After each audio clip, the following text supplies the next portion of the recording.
اور جلد ہی اللہ تمہارے لیے ایسا معجزہ بھیجے گا جس کی نہ کوئی حد ہوگی اور نہ کوئی اختتام۔ کتنے احسان ہیں اللہ کے ہم پر، کبھی پڑھ کر سورۃ الرحمن دیکھنا۔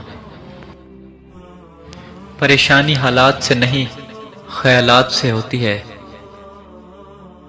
کوئی مانے یا نہ مانے، زندگی میں صرف دو ہی اپنے ہوتے ہیں، ایک خود اور ایک خدا۔ کتنی خوبصورت ہو جاتی ہے زندگی جب دوست، ہم سفر اور محبت ایک ہی انسان ہو۔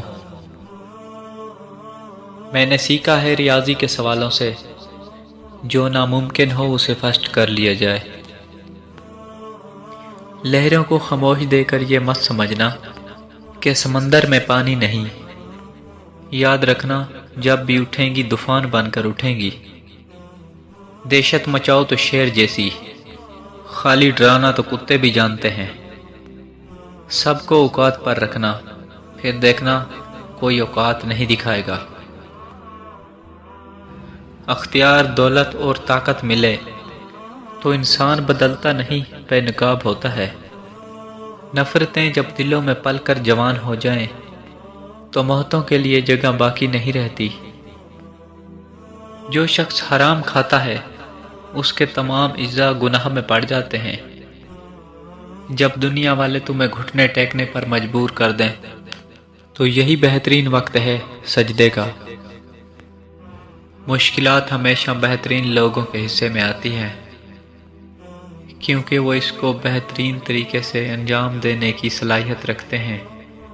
زیادہ تر لوگوں کے ساتھ مسئلہ یہ ہے کہ وہ اپنے دماغ کی بجائے کہ اپنی امیدوں، خوف یا خواہشات کے ساتھ سوچتے ہیں۔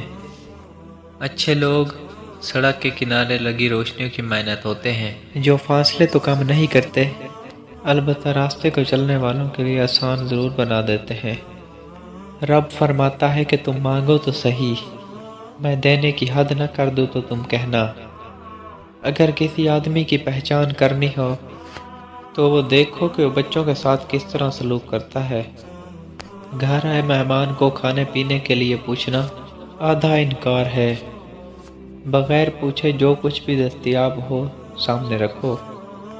غم کا ملنا بدقسمتی نہیں ہے، خوشی کا ملنا خوش قسمتی نہیں ہے۔